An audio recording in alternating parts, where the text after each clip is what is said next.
done something a little bit more, oh, let's call it unusual. I'm camping with a bucket load of people, but still kind of on my own.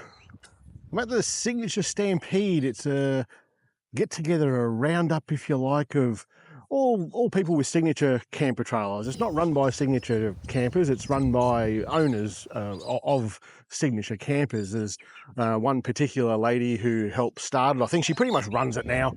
She's also a YouTuber. I'll link her down the bottom there if you're interested in that sort of thing.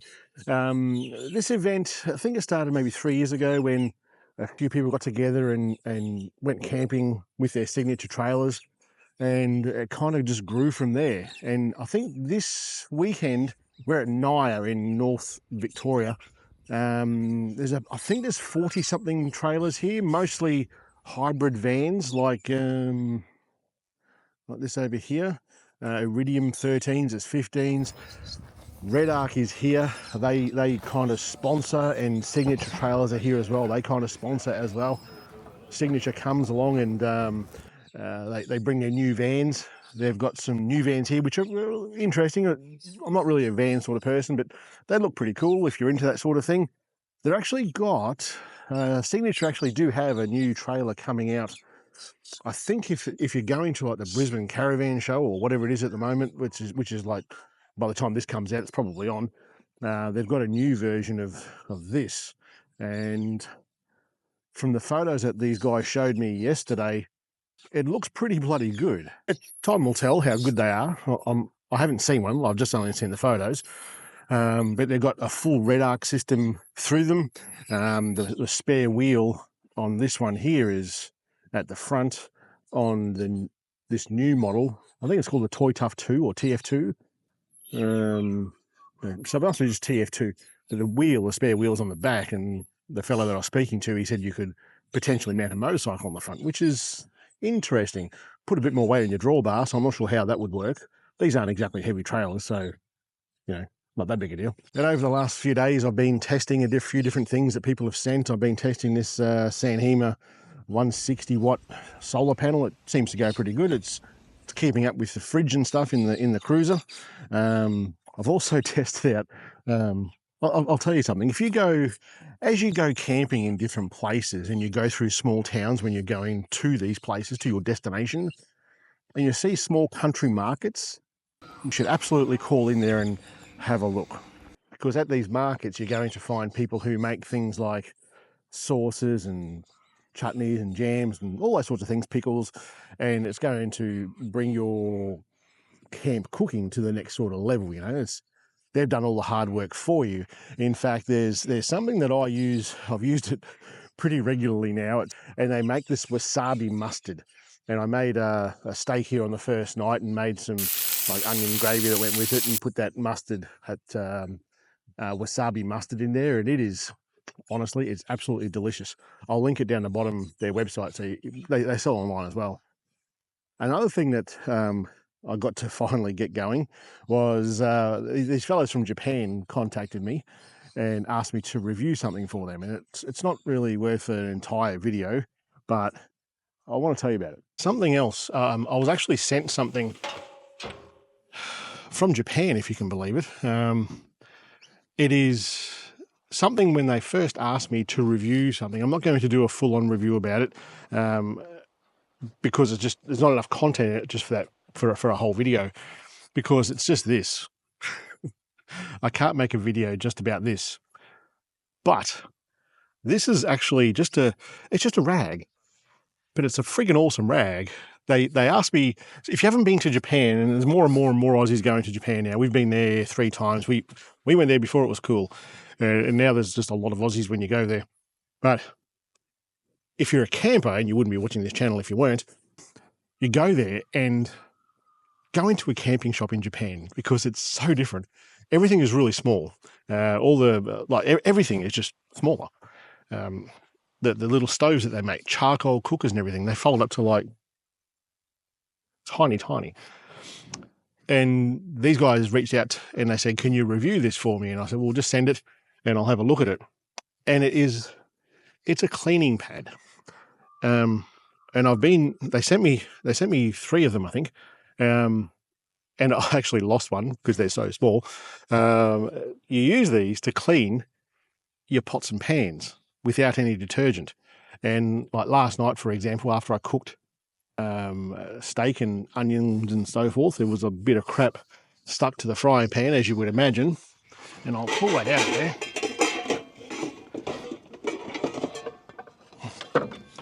And the frying pan is clean as, just with this and hot water. You don't need anything else. I use this for cleaning cast iron. This is actually metal. It might even be magnetic. I'm not sure. What have I got here that's magnetic? Not sure.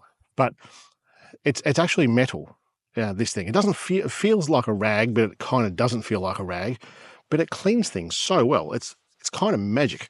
But I'll clean like my cast iron, like my camp oven and everything with just this. And it works really. I'm really surprised how well it works. Like that was yesterday when I finished, I was like scratching stuff off this. It was just like all caked on there, you know. And this here with some hot water, just scrub it down and Bob's your uncle. And to clean this, you just rest it near the fire and it burns all the crap off it. It's bloody clever. If you want one of these, leave a comment down the bottom. I've got one because I've got a spare one there. So if you want one, just leave a comment down here and I'll pick someone and reach out to you and send one to you. But there's like, it comes in like an envelope. I'm really surprised how well it works. But anyway, just want to tell you about that. So this event, like I said, I think it's been running, I think this is the third year.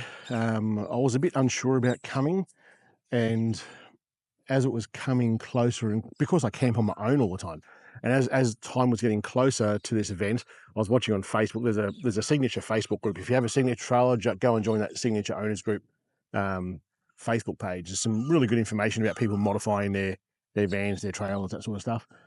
But I was watching this, and I was watching people coming from all over Australia to come here, and they've all got these vans, like these sorts of vans here.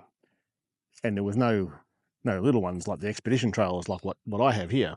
And I thought, is this the right sort of crowd for me? And then there were two guys who also have the expedition trailers. And as soon as I saw them coming down on a video or on some photos, I thought, yep, sweet, I'm going to go along and have a look. I don't feel like I'm on my own, as in the small trailer, but I'm still on my own. That's the closest one to me, that one over there. When I got here, they're all nice and close together, and that's just how these communities kind of work. It's all about getting together, joining, getting friends, and sharing experiences and stuff. But I'm a solo camper, so I kind of like to be on my own. So I'm down a bit further away from where they are. But what was interesting is finding all these different things and modifications, and it's an accessory sport, as I've mentioned a few times, this whole four-wheel drive camping sort of thing. There's been a few things that I've seen that are just bloody amazing. There is this shade. I've got to find what it's called. I'll put it down the bottom here. So the first day here, it was like 35 or 36 degrees. It was pretty bloody warm. There wasn't much of a breeze at all. A little bit of a breeze, but where I am here amongst the trees, there was nothing. But I went and hung out with the two guys who have the other expedition trailers, the Toy Toughs or the Deluxe 2s. And one of them has this shade set up, and it keeps the sun out fairly well. I think you'll probably still get sunburn through it, but I reckon the temperature dropped like between 5 and 10 degrees once you were in there. It let the breeze through that little bit. It was just so much nicer. And I think because you can get a bit of an air gap then with the heat and yourself next to the machine, next to the trailer, it's probably worth looking at. I'll certainly be doing some research to see what they're worth and potentially do something with the trailer for that. The other trailers here, I learned, so the 12-volt system in this was very rudimentary. When I bought it, there wasn't even a charger in there. So I'd like to put an inverter in here. I'd like to, I've got to put a shunt in here so I can actually monitor better, because the monitor that comes with this, the control panel, doesn't work with lithium. It doesn't tell you how much time you have left. So I need to put a shunt in there and have it so that I can see what the hell I'm using as far as power goes.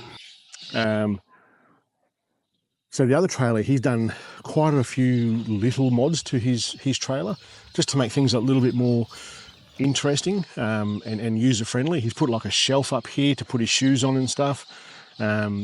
Just lots of little quirky things like this. But they did, both of them had these motion sensor lights. That one set was bought from Bunnings, that you clip them on in here sort of thing. Yeah, right. And they're solar powered. So you turn them upside down one day, or get them out of the shade here if you like for part of it, and let them charge up. And overnight you'd put them. So for me, because I come down from the tent, come down across here and then down again, so I'd put one like here, say. So if I get up in the middle of the night, as soon as my foot hits here, the motion sensor would hit it and I can see light. It's quite clever. And the other ones were from Aldi, and they were like, I think he said they were like $8, and you would put them like in your drawers, like just on the roof of the door, because this is all steel, it's all magnet, so you can magnetize. You can put them up in there and open the drawers up, and lights come on so you can see what's going on, because it is quite dark in there. It's very much a first world problem, but it was a nice little touch on top of all that. The other things that they do here is, so yesterday was pretty much the main day. So the Saturday is the main day. Saturday is when they get together for a big group photo. That'll be on the Facebook page soon enough, I imagine. And so the group photo was done. I think they said there was 90 something people here. I think it was 90 people. I might be wrong in that, but there was certainly 40 odd trailers. And so they have a raffle, and it's a real credit to the people who organise this, because I don't pay to be here. There's a donation that you give to camp here if you like, but you don't pay to actually be here. And they give you like a show bag, and the show bag's got where is it? I've put it away. But there's like some lanolin spray. There's some looks like 3D printed plastics, but they're not for this trailer. They're for the other trailers. It's got something to do, I think, with their hot water system or something. There's a pain point, if you like, on those trailers, but this thing has resolved that for them. And that's actually made by someone who has one of these trailers and found that he could fix it, and that's what he did. And he's donated a heap of those. And then there was a raffle, and the raffle prizes were crazy. There was like an ARB compressor, there was Max Tracks, there was Tough Dog recovery sets, lots of hats and stuff. And it was pretty funny. We're all sitting around doing this raffle, and first name got drawn out, and I can't remember what that person took, but took something. Second name to get called out was me, and I walked away with a Tough Dog recovery kit. That's pretty bloody neat. I was quite chuffed about that. And then I think it was the next name, or the name after that, was Andrew, the one of the other guys with the expedition trailers, and the name after that was Michael, the other guy with the expedition trailers. So there's only three of us here, and all three of us won. It was pretty cool. But most people won something. It was pretty cool to actually win that. Then we had dinner. Dinner was put on by the local rugby club, I think it was, maybe the football netball club or something like that. And I think Signature Trailers paid for that. It was definitely worthwhile coming to this. If you do have a Signature trailer, get onto that Signature group and come along to this sort of thing, because it's absolutely worth coming to.